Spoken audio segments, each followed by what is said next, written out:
Recording. चिदानंद जी आप बोलना शुरू कर सकते हैं। चिदानंद जी प्लीज अनम्यूट एंड से। Yes. If the fan makes a lot of noise, you reduce the speed. No, reduce the speed. Okay, I have with me also 2 or 3 people here. Wonderful.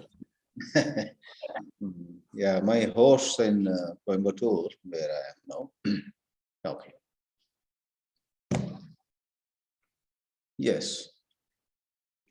Good evening and namaste, everyone. In human life, that is our life, one thing where we struggle a lot is about the so-called right living. We are generally not happy with the way we are living. We are not happy with the way others are living. We are not happy the way children behave. In general, there is a certain dissatisfaction about the general conduct of everyone. No wonder we use the expression, we should do this, he should do this way, she should do this way, and so on, so commonly. What we are and what we should be always seem to have a gap between the two. In view of this, especially in educational institutions, there is generally a lot of talk about cultivating noble values, cultivating right values. They say, cultivate honesty, cultivate truthfulness, please cultivate cleanliness. Thus, the word cultivate is used in the context of coming upon virtue. I must say frankly at this moment that a lot of people in this world do not really think about the words that they are using. In very many contexts, they use words without thinking much about what the words could really stand for. They use the word discipline. They use the word ambition. And without thinking much, they even say ambition is good, A for ambition. And if you ask them, what do you mean by ambition? You will find a lot of people are not clear.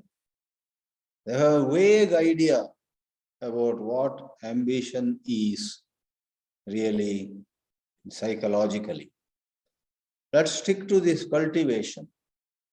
I would once more say that 99 out of 100 people who use the word cultivation for values have not thought about what it implies. They are using it in a very general sense. When they say cultivate values, all they mean is, come on, let your life be based on right values. But someone like J. Krishnamurti, whom we call Krishna Ji, was very careful about every word. He would use all these words, like I gave a couple of other examples too: discipline, loyalty, faithfulness, friendship, or ambition, with tremendous attention to what the word actually stands for. And He would use dictionaries too at times. And then he would object to the use of a word. Let me share with you something interesting that I had come across long ago, maybe 30 years ago. There was a writer who said, we must not use the word vernacular for various regional languages. You know, Gujarati or Marathi, Tamil or Kannada, sometimes they are referred to as vernacular languages. But this particular author made my eyebrows go up when he said the word vernacular should not be used. Say the regional language. And interestingly, he had found out that the word vernacular originally meant that language spoken by the slaves. If anybody comes to know that the word vernacular means of the slaves, nobody will refer to the Indian languages as the vernacular. I stopped using the word vernacular long back after reading that author. Because if it means of the slaves, we are not slaves. Even when the British were ruling us, we were not slaves. Now, of course, even politically, we are not slaves.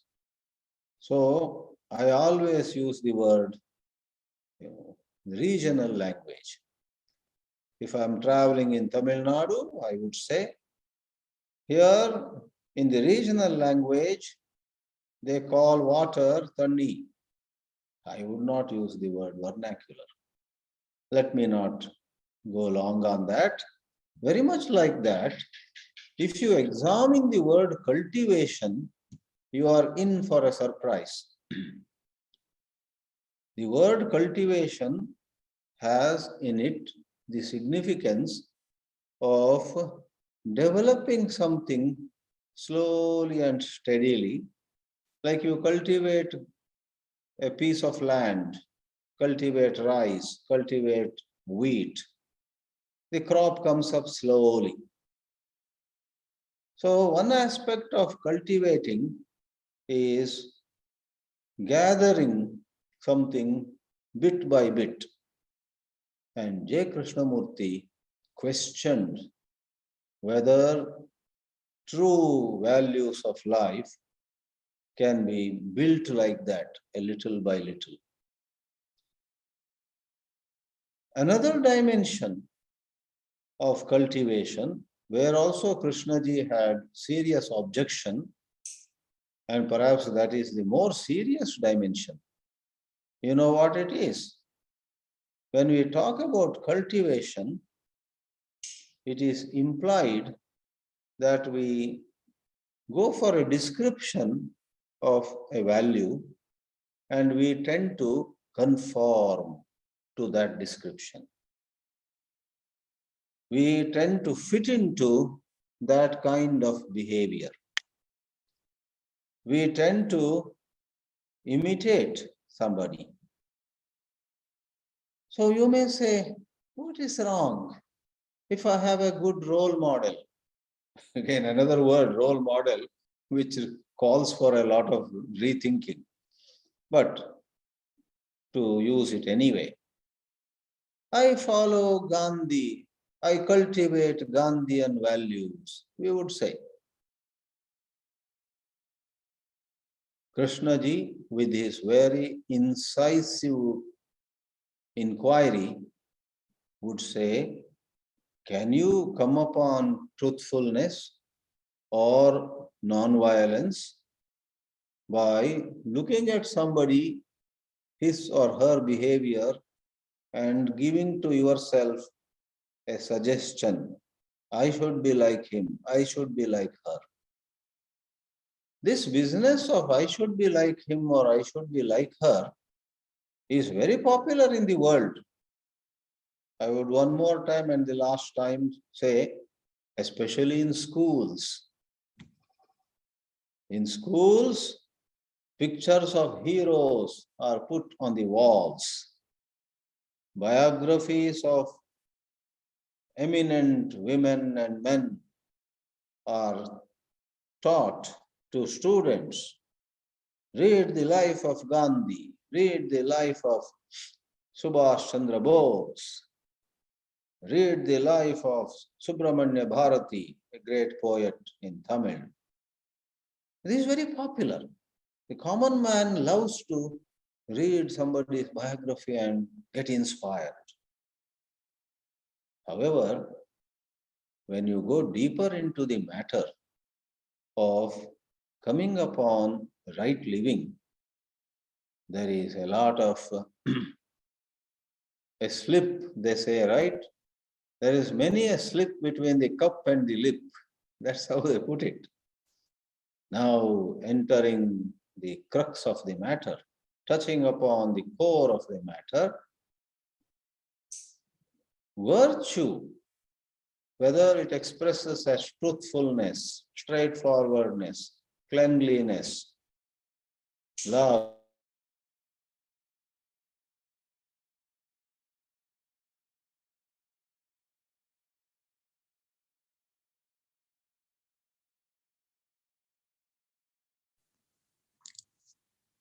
Sir आपकी voice नहीं आ रही है. We are not able to listen you, sir.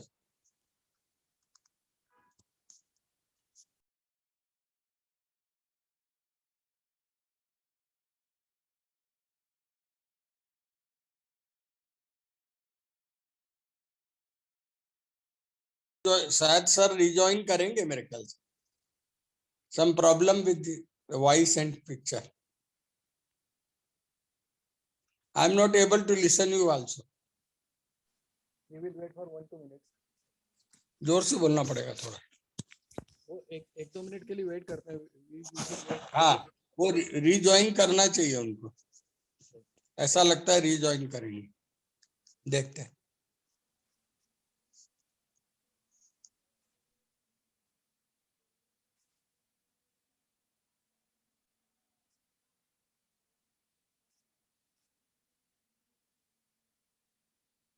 mic also went off. I hope I am audible now. You are very much audible, sir. Can you hear No me? problem. Yes, we are hearing you. Maybe everybody's mic is off. So one of you, please turn your mic on and let me know whether you are able to see me and hear me. We are able to see you thank and hear both. Both. Thank you, because on my side, I think network failed for 2 minutes. So one of the very profound insights in the teachings is you cannot come upon virtue by hanging on to a description of the virtue, by trying to fit into that description. The approach of negating the barrier to being virtuous is pointed out. Take, for example, non-violence. By clinging to a description of non-violence, we cannot really come upon non-violence. Being aware of violence in me or in us, we recognize that there is certain dissatisfaction, there is certain conflict in us, and violence is one form of reaction of that. Likewise, I will not take too many examples. Let's say truthfulness. Somebody says, I want to be truthful. And then they use this word, I want to cultivate truthfulness. And sometimes they very apologetically say, in my life, I have lied many times and I'm sorry about it. Tomorrow onwards, I want to be truthful. All that passes for, good behavior. Somebody is eager to become truthful. People say that's so nice. But the truth of the matter is, when there is the tendency to lie, when there is a tendency to mislead somebody or give some half-baked information to X or Y, what is making us do so? Why do I tell a lie? I am insecure. I am afraid if I tell the truth, the other person will twist my arm or take some undue advantage of me. If I tell the truth, I will be in trouble. Therefore, my lying is caused by certain fear, certain insecurity.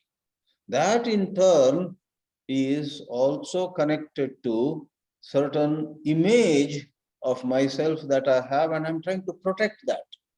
So far, I have been respected in the society, and I better not tell the truth today.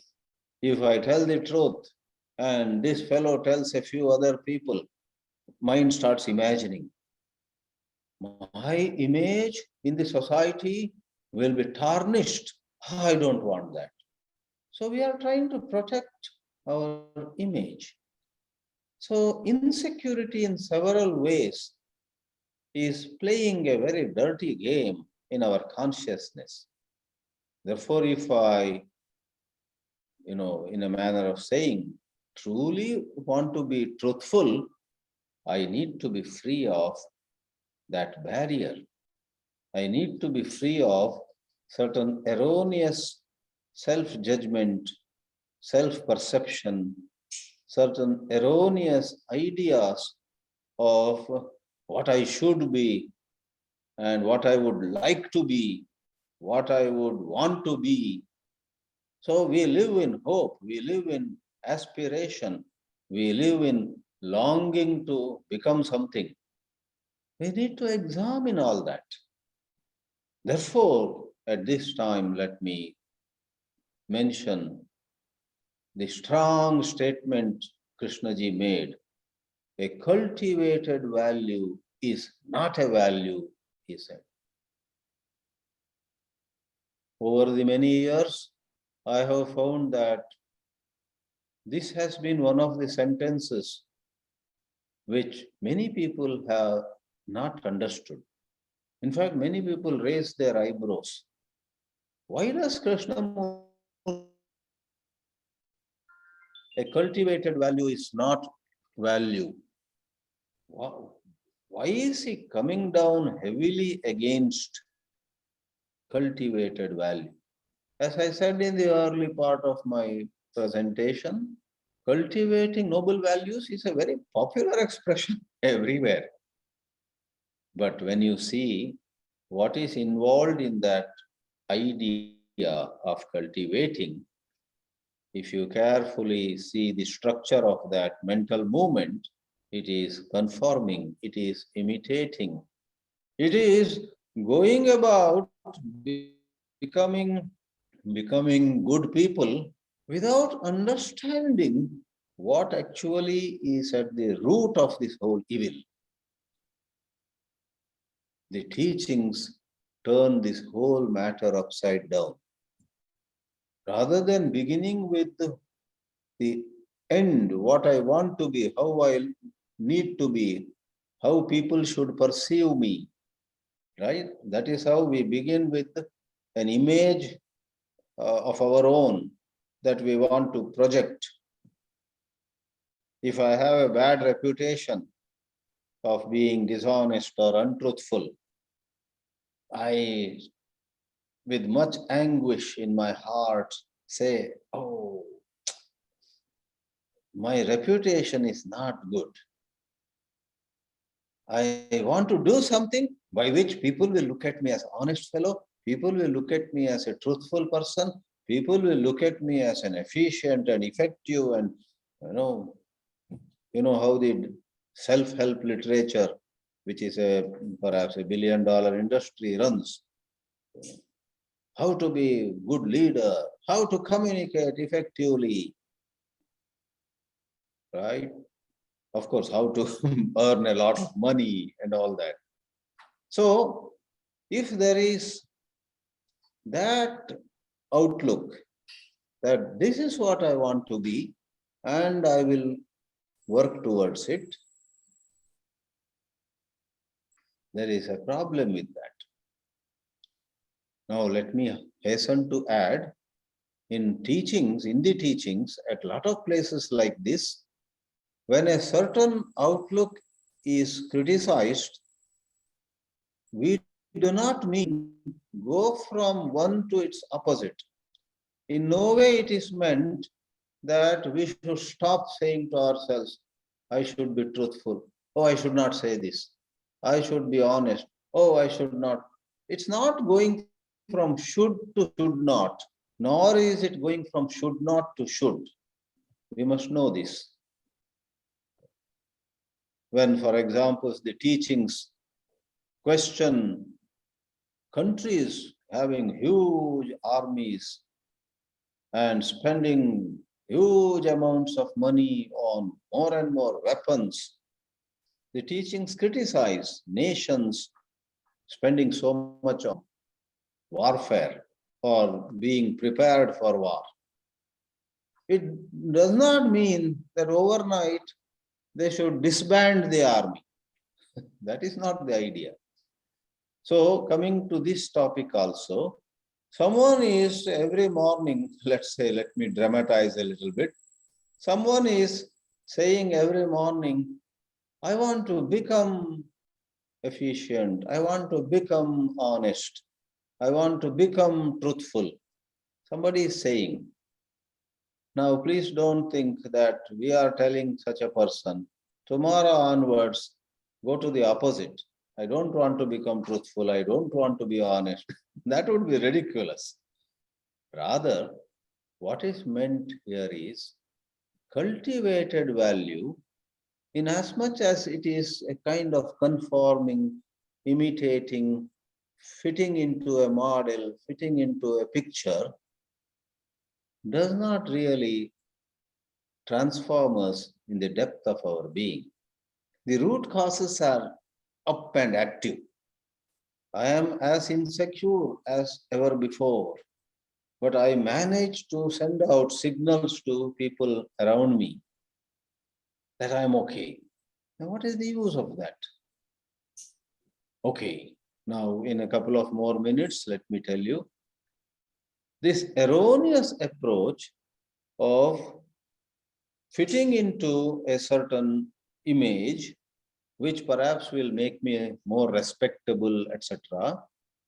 You know what it has done? It has led to a lot of hypocrisy. It has led to people dancing to the tunes of social norms, whether in their heart they want to speak in a certain way, walk in a certain way, right? Eat some kind of food and avoid some other kind of food. Whether they, in their heart of hearts, want to be like that or not, in order to get the goodwill of people, in order to be in the good books of people, people would fit into a model, right? In language, in body language, even in food habits. I go to a place and I find everybody in the town loves Carnatic music, let us say. And I want to be somebody in that town. Then what will I do? Here, unless I know Carnatic music, I am not much valued. So I will learn Carnatic music. Tell me one thing. This is a very delicate topic. Did I join Carnatic music classes out of love for music, or did I join Carnatic music classes in order to be better received in the town? I want more and more people to give me the certificate that, oh, and he sings so well Carnatic music. So, wanting that kind of approval, appreciation, acceptance, and respectability. Suppose I learn Carnatic music. Does it guarantee that I truly will love Carnatic music? So the problem is there is something deep in my heart, but in my agitated state of mind, where I am only concerned with being received well, being respected, and in a more commercial context, getting better customers, getting more business, getting whole lot of things. Suppose I behave in a certain way, and I feel and others also feel that I have cultivated a certain value that is no value. Because at the root of it all, because at the base of it all, it is another motive. If somebody is truthful out of a certain motive behind it, is it truthfulness at all? To conclude my words, if someone is truthful, not for any other reason, not out of any other motive, but one has seen the horror of being a liar. One has seen the disorderliness of being dishonest. One has seen, how terrible it is to live without love. One sees the negative side of a certain non-value, and one lets go of that non-value, and then the true value, not out of cultivation, the true value shines forth in a natural way. You are truthful in a natural way. You are honest in a natural way. You are loving coming from the heart, not out of some planning. You see a rich lady and then I think I will show love to her, then I will get some very good, connections in this town, etc. That is motive. You rich or poor, good looking or otherwise, your bosom is cleaned of all hidden motives, then you will love everybody, and it is inexplicable, it's indescribable. Why you love? You would say, I myself don't know, but I love this man. I love that lady. I love this rich person as well as I love that poor person. Why do you love all these people? I don't know. When you don't know why you love people, that is pure love. When you know for what purpose you love somebody, that is not true love. I think I have said quite a lot. So cultivated value has hypocrisy, it has artificiality, it has motives behind it, it has this unpleasant affair of conforming to something. It is not arising from one's heart. Therefore, true value enriches us when there is a sensitivity to what lacking that value does to our life. Our life is very disorderly if there is untruthfulness. Seeing that disorder, we let go of untruthfulness. Then truthfulness shines forth like our true nature. In this context, we need to see the significance of cultivation as a very, very shoddy affair. Thank you. Thank you very much. Thank you very much. Over to James. Should I allow for questions? Should I allow people for questions? I'll be happy to answer. Maybe let's answer 3 or 4 questions. I got it. Then go to the next speaker. I got it. So anybody who wanted to ask the question, please raise the hands.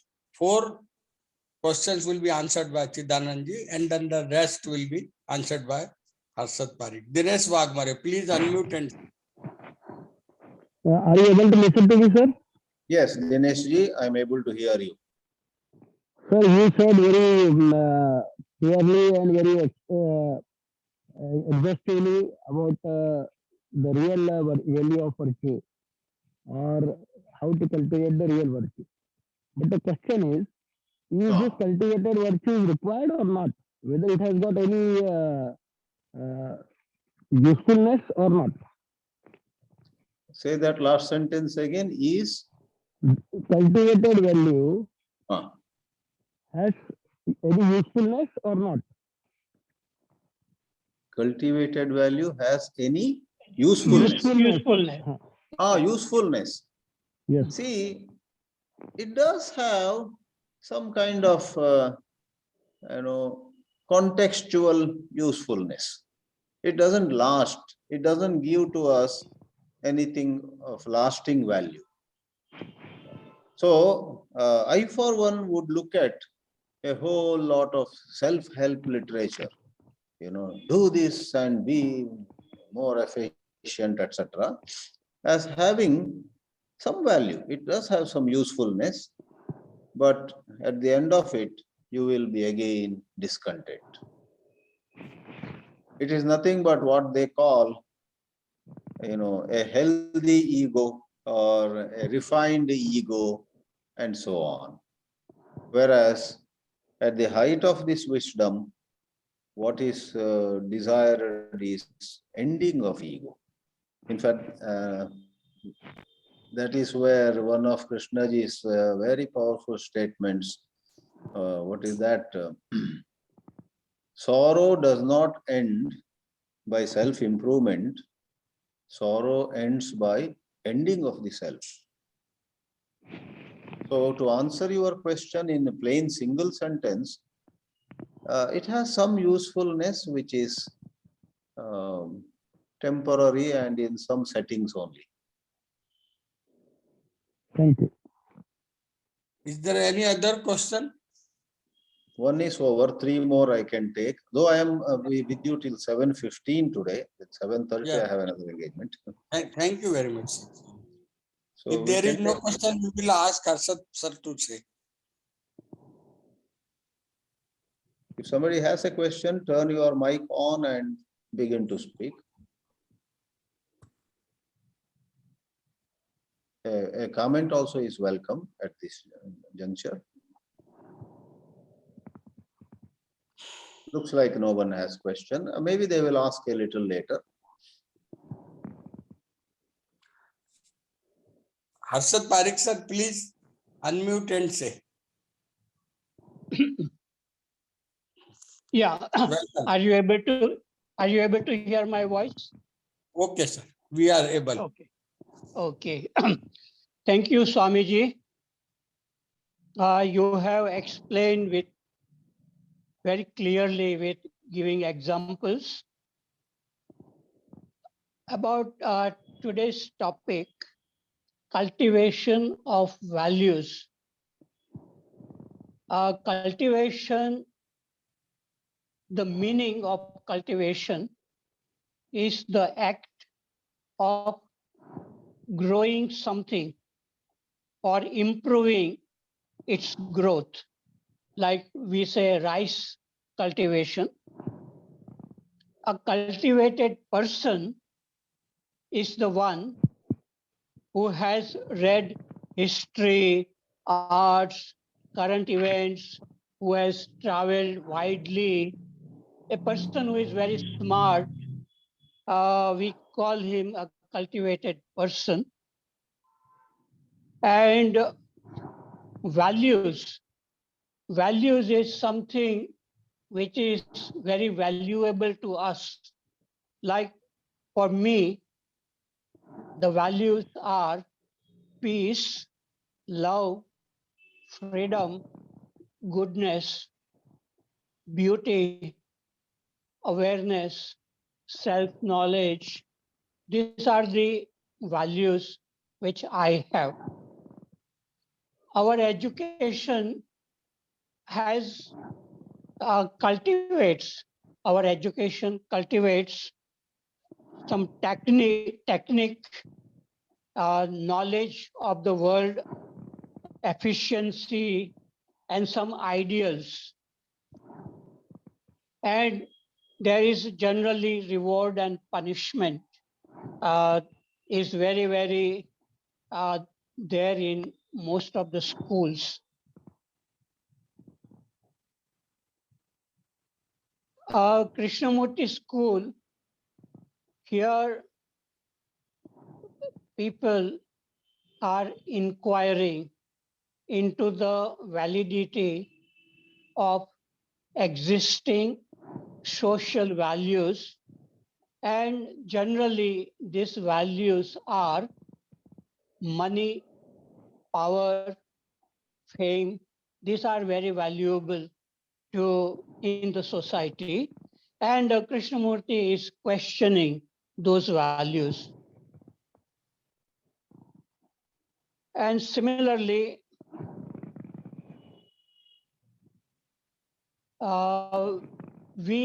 cultivation means becoming somebody. Like as Swamiji said, something about following some heroes like Gandhiji and becoming non-violent, which is an ideal. But actually, what is important is not what should be, what we would like to be, but what we are. That means looking at ourselves as we are. So suppose we want to be happy, and that is our value, my value, then I have to find out what is it that makes me unhappy.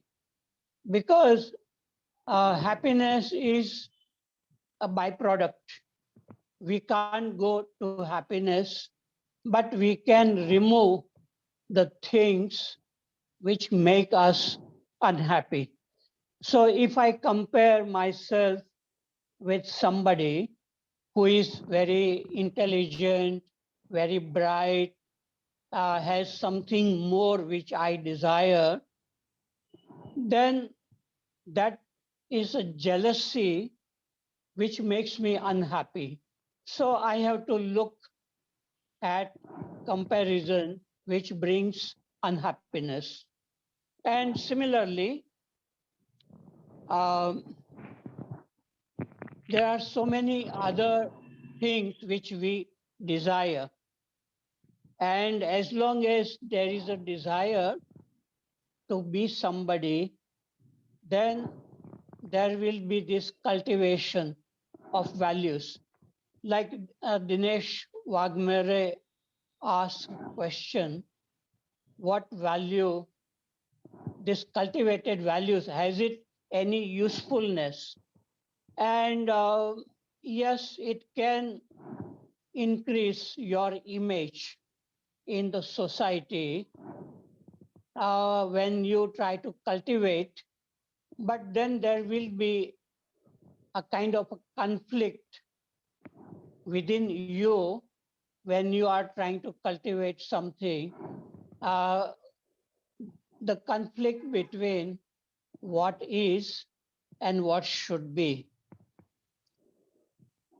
A religious person who had meditated for about 25 years in Himalayas, and he had controlled his thoughts, and he had many experiences, very good experiences, many visions about something. And one of his friend, this sannyasi's friend, said that you must listen to Krishnamurti. And this sannyasi listened to Krishnamurti about what meditation is. And then this sannyasi was very much disturbed because the sannyasi had practiced meditation by controlling himself, his thoughts, and but still he had not really found real happiness, though he had many experiences. So when we cultivate something, it is something very artificial. It is a desire, and that desire to cultivate, to become better, it indicates that we have this sense of ego and we want to improve. And we can improve, but the ego becomes stronger. Whereas, as Swamiji said, the real happiness or love exists when we have no desire to become somebody, but we can see very clearly what we are. Because when we see what we are, exactly can see, then there is no conflict.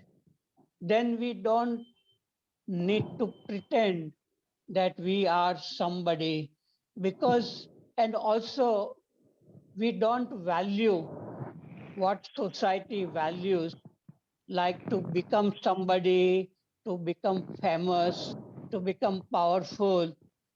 And because of such values like power, money, fame, people are not happy, because then they compare with people who have more power, people who are more famous. But if you don't value all these things, then you are very clear, and then you can really enjoy whatever you do by looking at what is. And Krishnamurti says, a still mind, a quiet mind, a silent mind is not the product of will or desire. Because as long as desire is there cannot be silence. A real silence, it happens in the act of looking at what is.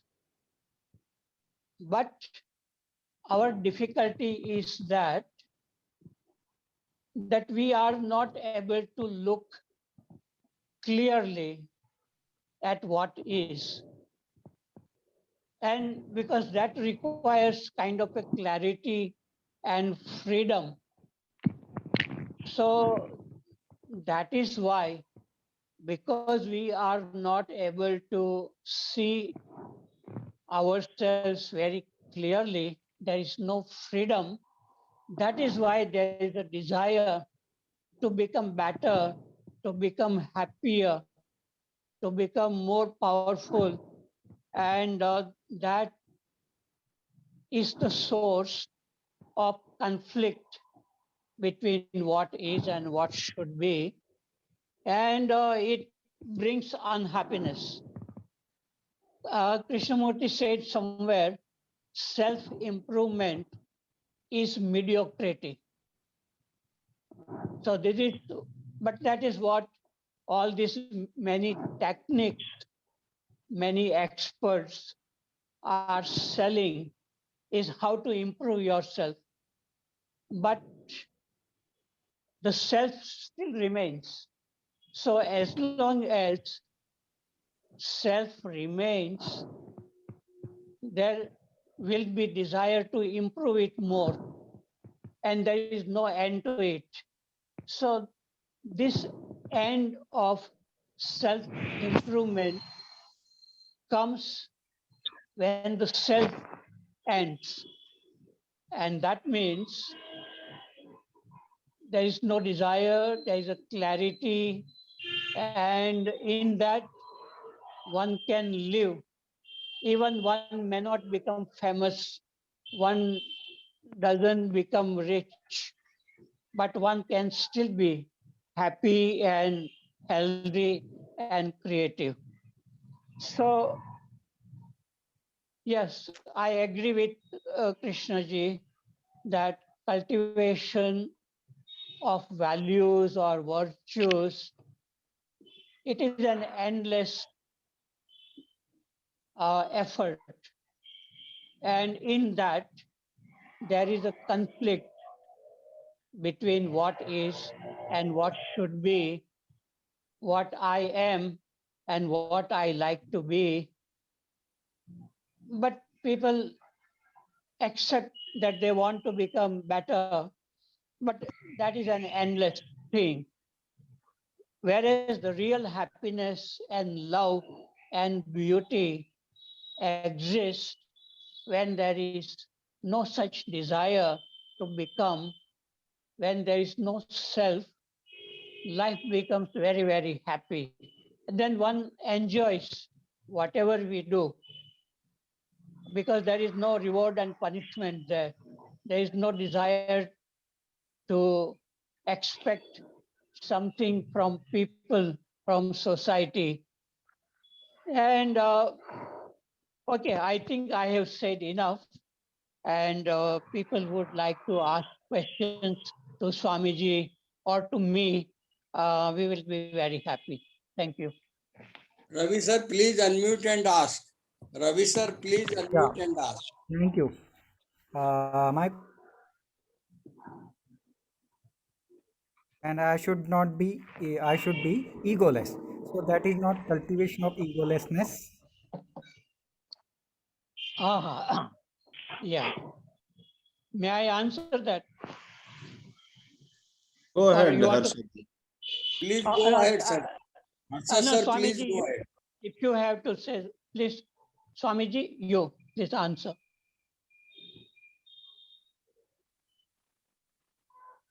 I think I did not hear the last sentence well. Can you say in one sentence what the question is? I'm a ego is Yeah, subtle or harsh, and I want to become an egoless. yeah, yeah. Is So that there not is a a problem? conflict. Yeah, So isn't not surely. See, this wanting to become egoless is another facet of mediocrity, Yeah. because somebody has a picture of what it is to be egoless and is pursuing the picture, pursuing the image. Therefore, wanting to become egoless is a very immature outlook. When one is truly mature, one only is concerned with understanding how the ego operates. That idea of I should be without ego is all this popular stuff which is not rooted in truth. Therefore, I think Harshadji also said about happiness. If you say, I want to be happy, that is an immature approach. Happiness is a side product. So we live alertly, we notice conflicts or contradictions in us, and through right understanding of those contradictions, the contradictions go, and happiness suddenly, without our planning for it, happiness comes to us uninvited. So like this freedom from ego would come to us uninvited when through attention and observation we have done away with erroneous perceptions. Yeah, so to want to be without ego is a childish matter.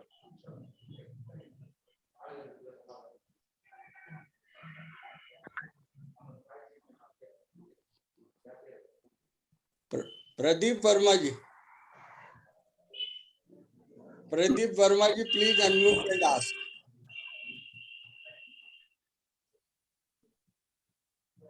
Pradeep Verma ji, please unmute and ask. You have not unmuted. आपका mic off है.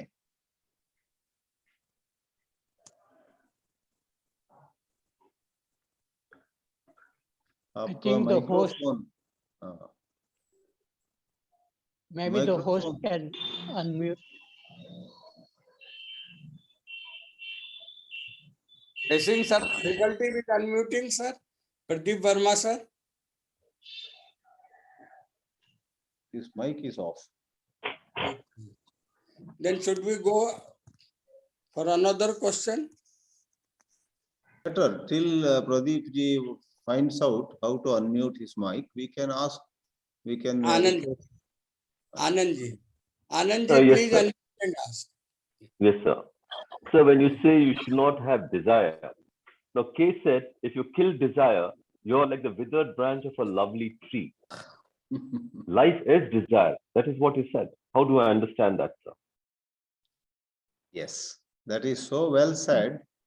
And therefore, this aiming at desirelessness or saying to ourselves, I should not have any desire, and then going about suppressing our desire, etc., is all immature behavior. Therefore, in the very delicate handling of the topic, teachers like Krishnamurti never say, don't have desire, control desire. They never make those statements. Harshadji gave that example of a sannyasi who had, to an extent, controlled his mind, but he had not found peace. Therefore, you are so right. To kill desire is to become like a, what did you say, withered or a Withered dried, branch of a lovely tree. withered branch of a lovely tree. So God forbid, I think none of us should aim at killing desires or becoming desireless. We must only constantly understand what is this desire operating in me without judging it. Because you try to kill the desire when you judge it to be bad. Hey, I should not have this desire. No, that is immature. Here is a desire, and without condemning it, I need to understand. Only exception I generally make is if one of my desires is, so wild and it's causing disturbance to others, I better control myself to save others from the harm. But Again, in the case of many of us, our desires are not so wild. We suffer inwardly. We are not causing, I guess, much trouble to others. Sorry, you were saying some clarification. yeah, I mean, if when I say my desires are disturbing others, that means I'm pursuing desire. Not to pursue desire, to pursue desire are the same. So can I look at that is the question? Definitely. We can, and we must. We must look at what desire is causing, what desire is doing to surroundings and to ourselves. So looking at the operation of desire, implications of desire is the wise, mature way to go about it. Shakti, Yes, sir. Shakti, sir, please unmute and ask. Sir, my voice is reaching, sir. Yeah, yes, coming. My voice is reaching. Yes, Yes. sir. But Yeah. make it a bit loud, sir. Make Yeah, it yeah, a bit loud. Yes. Sir. It's just a comment that Krishnamurti perhaps is telling that the true virtue comes out when we understand the process of our mind. The true virtue comes out of the observation. Otherwise, cultivated virtue doesn't go very far. Right with me that once the teachers in RBS, they asked Krishnaji that you say that good habits should not be cultivated, etc. And we should not try that with children at the school. So Professor Krishna said that Krishnaji said, no, you are misunderstanding. We start where the others end.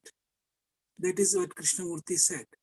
So he's not denying cultivation, but he is perhaps saying that cultivation doesn't uh, take us very far, because unless there is an understanding of the facets of this I, the process of this I, this observation, then he says that the true virtues, true values might take place. This is what I have read, so I just share.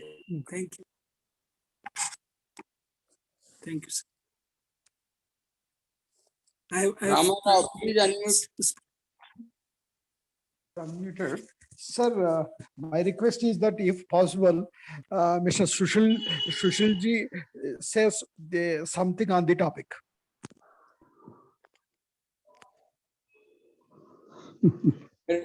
What I feel, it's a very clear. I don't get any confusion out of this. The Chidananji made it very clear. Further clarification was given by Harshad sir. I see explanation of obvious is redundant. If any problem is there, we can start from the other source with the peace of mind. Observation, true observation. That what it means. If you observe without bias, if you observe like a scientist, there is no problem. What I personally feel. Better if Chidananji clear it.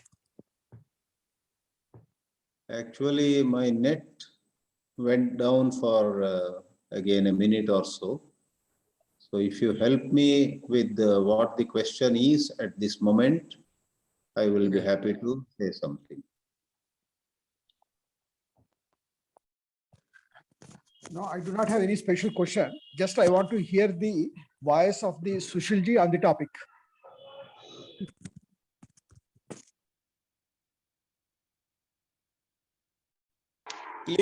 Please further clarify the same thing to him. I'm unable to hear you. Yeah.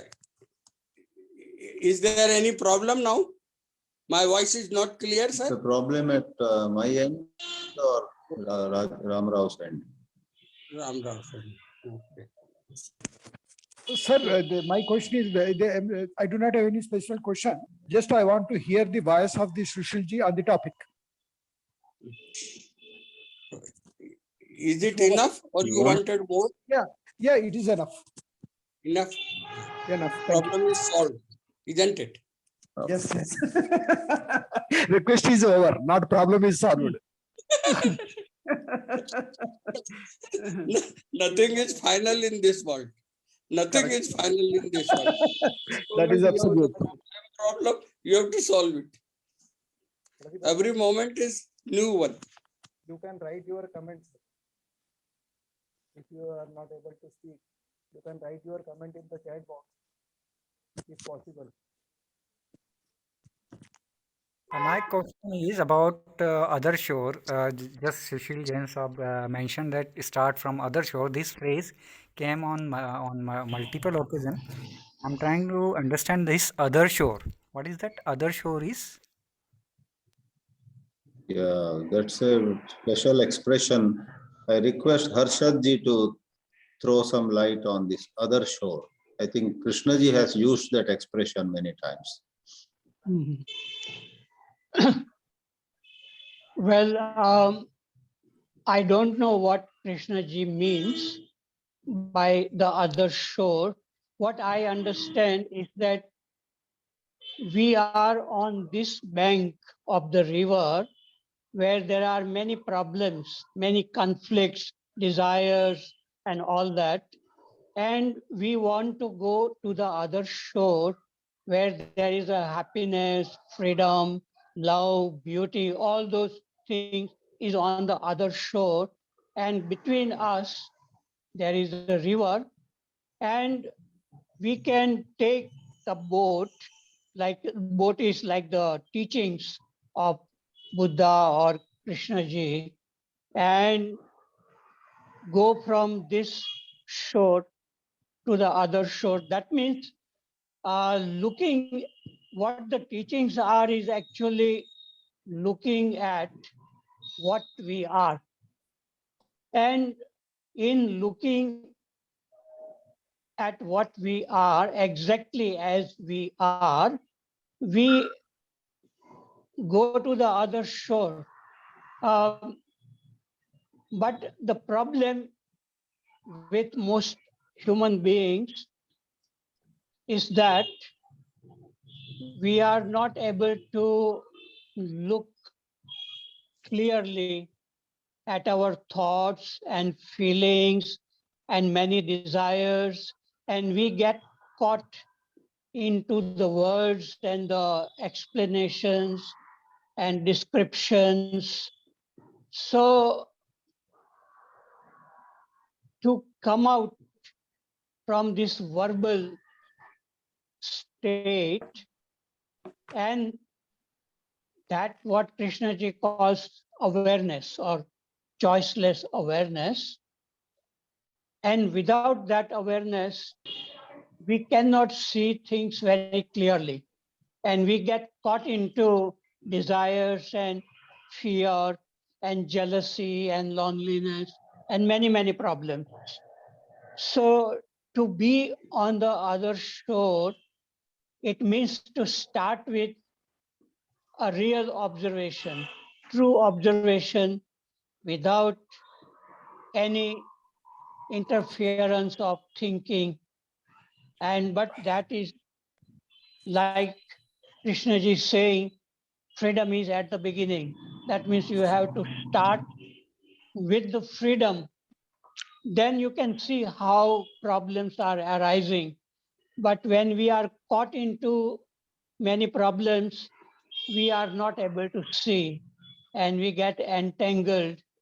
So I consider like our mind is like a spider which is weaving a web of thoughts and feelings, and we get caught into these thoughts and feelings because we haven't really come out from it. Only when we come out into this choiceless awareness, which is a real freedom, then everything becomes very easy, where we can see even a problem arising. If there is a fear arising or a desire arising or conflict arising, we can see everything very clearly. So our problem is having that clarity, which can see things exactly as they are. And maybe that is meant by the other shore.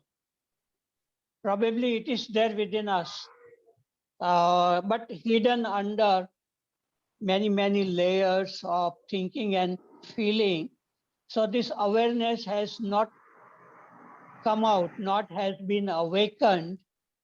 And so we have many problems and we are not able to see the source of all the problems. So that is what I feel, that other shore means clarity, ability to see things exactly as they are. Then there is no cultivation. There is no cultivation.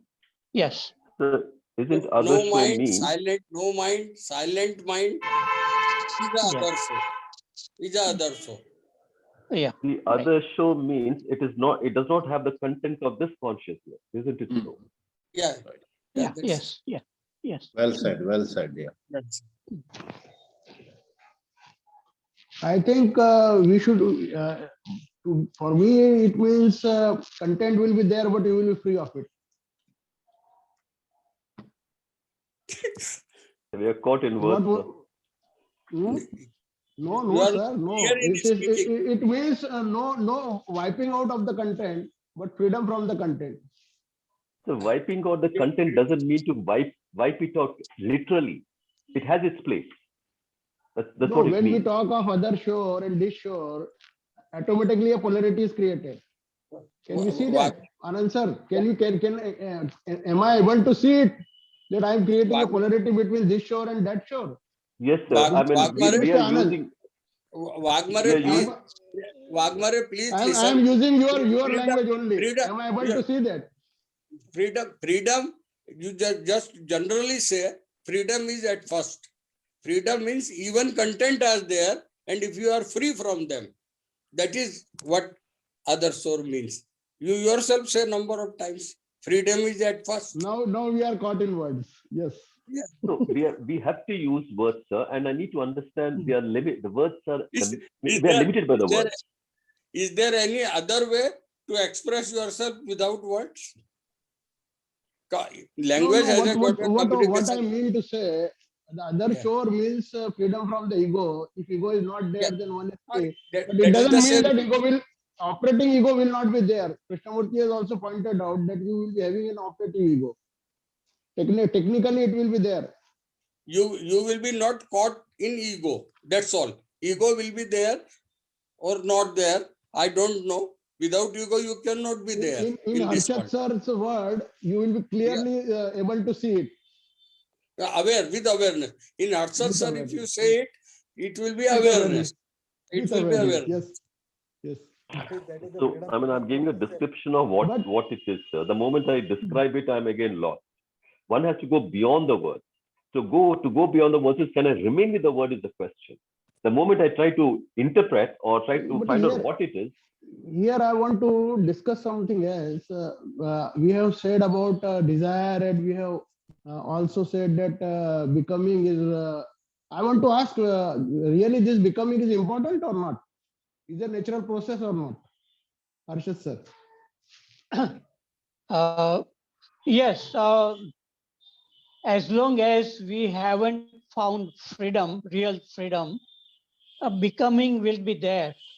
We have no choice. So only when a person is on the other shore or has found clarity or freedom, then that there is nothing beyond that. Only one can see, even if an ego comes, one can see the ego arising from that clarity. Yeah, K said from the other Wagmare shore. sir, This, Wagmare sir, Wagmare sir. sir, please, Yes, sir. Wagmare sir, please let Pradeep Verma say. He is raising hand again, sir. So would you Okay. please be sympathetic? Okay. So Pradeep ji, please unmute and say.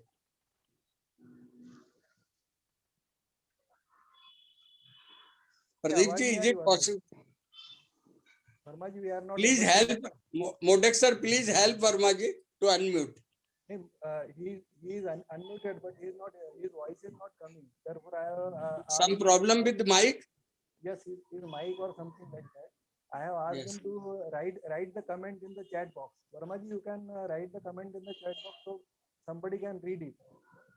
Is it possible with you? Or you can send me on my WhatsApp, then I can share it. It is a must because last time he asked so many things. And the time that Chidananji has to leave now. Perhaps left or did leave. Yeah, please go ahead, Verma ji.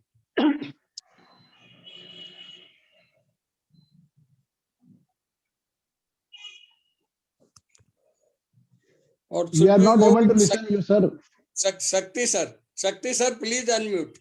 Shakti sir, please unmute and ask.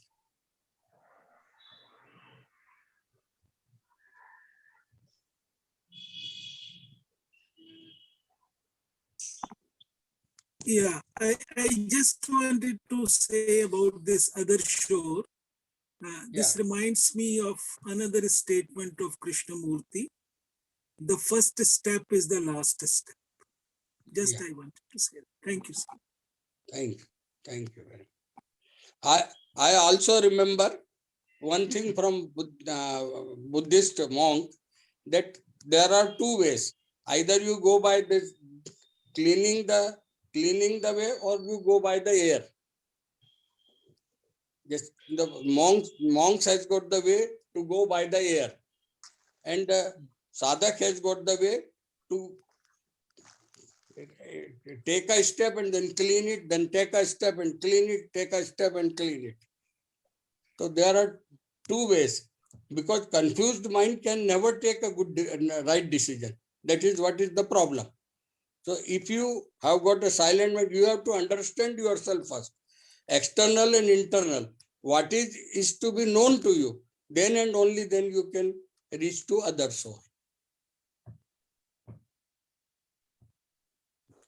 I think Ravi has asked another question Yeah. on the chat box. If awareness is natural, then why do I need effort to retain it?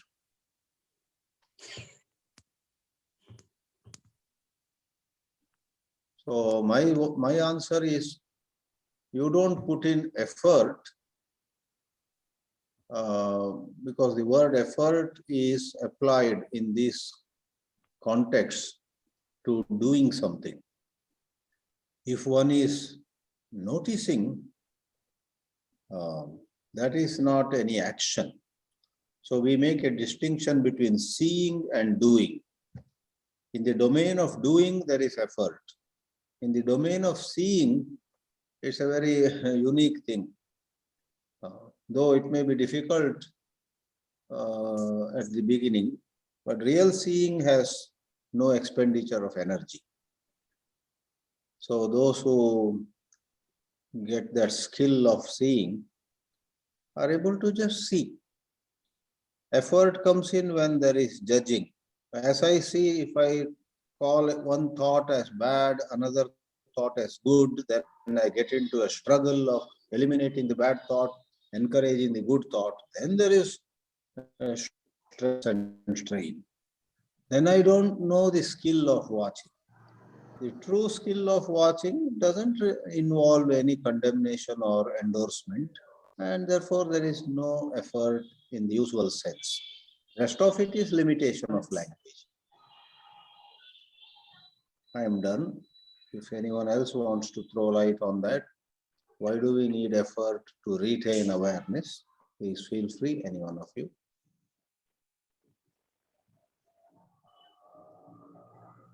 So we do see, but the moment I see, immediately there's an interpretation of that. And that is the distortion which causes. So can I observe that is a question, sir? But this is also a natural process, isn't it? I mean, is it natural or unnatural? It is. I mean, the question doesn't arise, sir. I mean, I see that. That's all there is. I perceive something, but that perception is distorted by my conditioning. Can I observe that is a question? The moment I say natural, I'm getting caught in words, natural and unnatural. Can I look at that as a question too?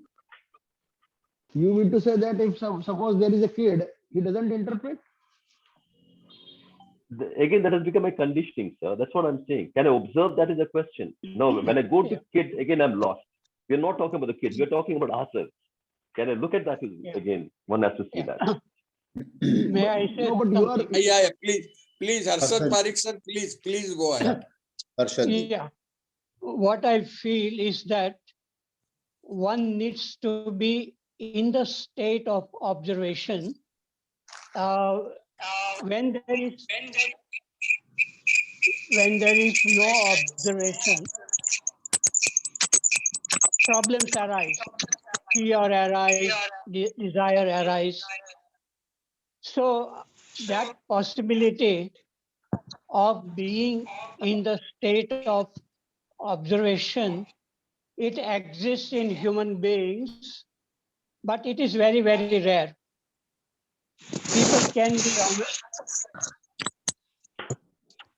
People can be aware momentarily, and then it goes away. And then again, one has to make effort. But in that there is no continuity of observation. And that is the main problem, why we get caught into some problems, because there is no observation. With observation, everything is fine. Okay, Pradeep ji, want to say something?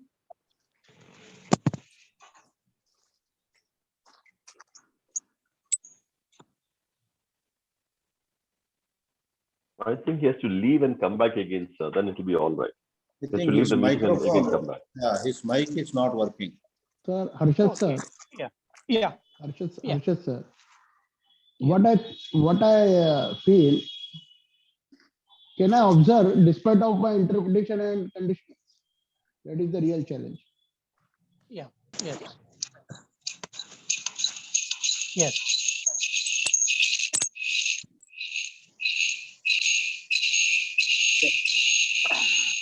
Pradeep ji, can you say something?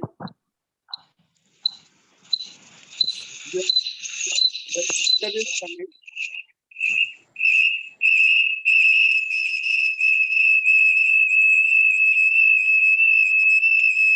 Oh, too much noise coming.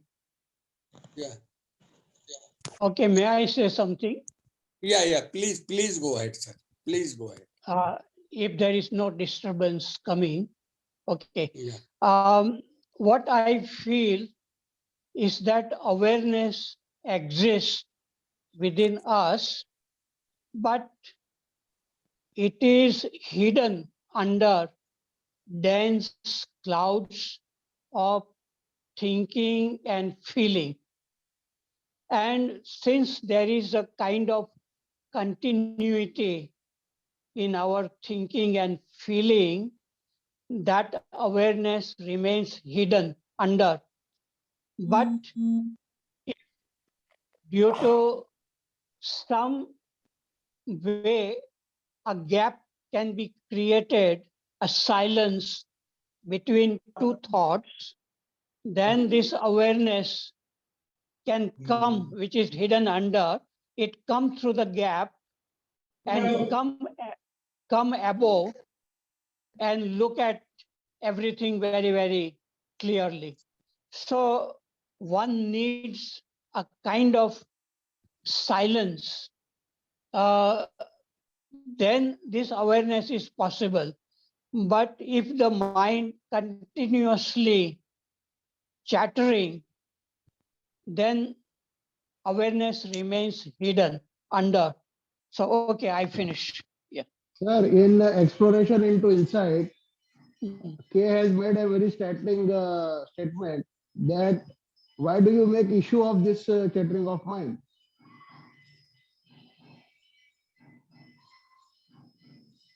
Why do you make issue of? Chattering of mind. Chattering of mind, chattering of mind. Yeah, many people What get he is very doing. exhausted. They lose a lot of energy when the mind goes on chattering. And people get tired more due to the chattering than the physical work. Because people Dissipation of energy. can, yeah. So I So think the real challenge is despite of chattering, can we observe the things? the chattering has to stop to observe it.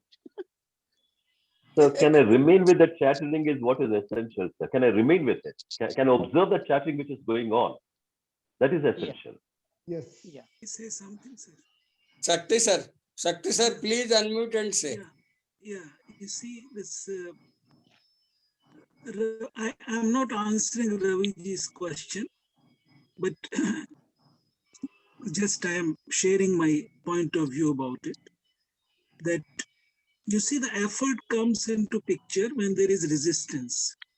If I am resisting my unawareness, then I will need to make effort to be aware. Otherwise, because if I want consistency there, if I want to sustain that awareness which I have tasted, and then I'm aware, in that there may be effort. But if I am unaware, I just watch that unawareness. I just be with that. If I'm not observing, that I don't fight with that state of non-observation, and then in that perhaps this effort is not involved. Thank you. So I mean, this observation, if you see it in a 6-month-old child or 1-year-old child, the child is observing all the time. But with grown-ups, the knowledge interferes with their observation. So again, is it possible for me to observe that? How knowledge interferes with my observation?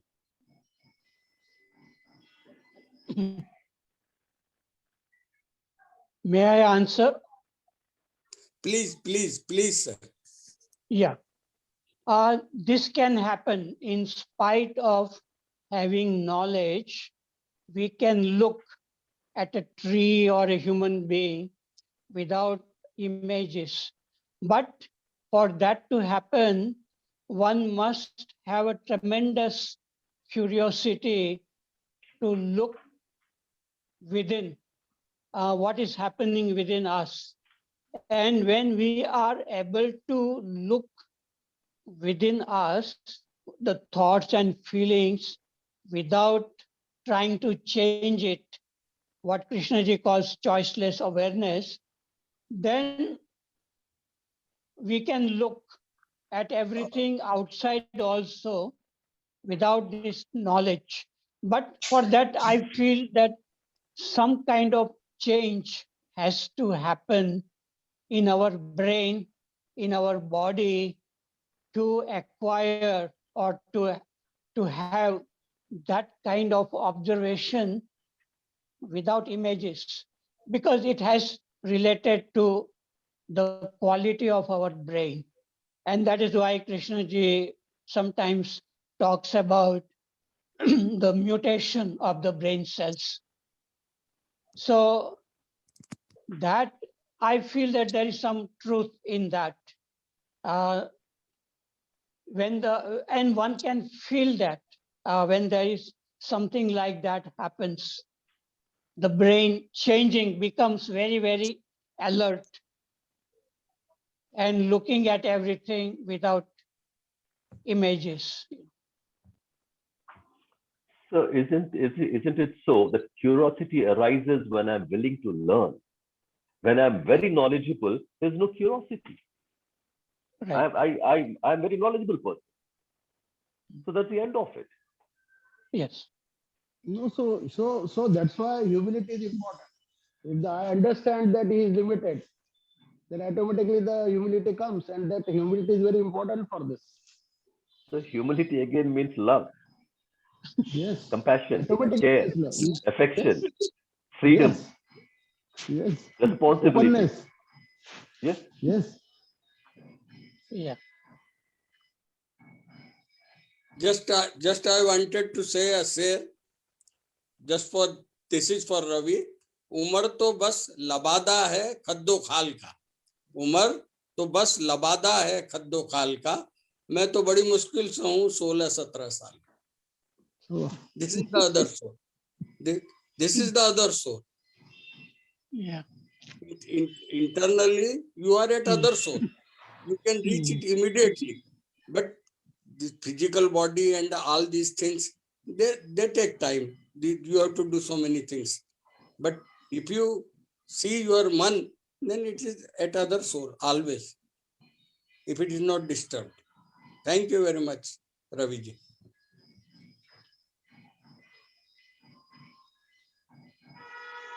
Sir, conclude so that I can finish. It is 7:28. So within 2 minutes you can conclude, sir, please. I request Harshadji to conclude. Well, we have talked a lot. The whole field of this observation or awareness, attention, is actually non-verbal, but we have to talk, discuss, describe, and that is probably sometimes creates many confusion, conflicts. A person who is really interested will sit quietly, not think so much, but just look at what is outside, what is happening inside, not saying much, not describing it. And in that, there is real beauty, I feel. And then initially, we may have to make some effort to be alone, sit quietly, but later on, it may become our nature that we don't need to make an effort to be aware. but the effortness can go on by itself. And in that, whatever happens, if thoughts and feelings are coming, they can be seen exactly as they are, and they don't create any problem. We don't get caught into such thing. So I feel that even imagination is not a problem. Like Krishnaji talks against imagination because he says that imagination leads to illusions, but that can happen only when there is no awareness. But with awareness on, one can allow the mind to go wherever it wants to go. One can do some creative work, one can imagine gods, goddesses. It won't create any illusion because we know that it is just an image, and in that there is no problem. The problem is when this observation is not there and we get caught into some experiences of vision of gods and goddesses, and then if that goes away, then again we come back to normal life, and then we want to go back there and conflict starts. So the real thing I find Krishnamurti's the beauty is that one has to be in the state of observation, and whatever is happening, looking at it, not condemning it, and not getting caught into it. Okay, I have finished. Thank you very much, sir. Yeah, thank you. I am just closing it, sir. Kamlesh, please close it. Kamlesh, please close. Thank Thank you. you, everybody.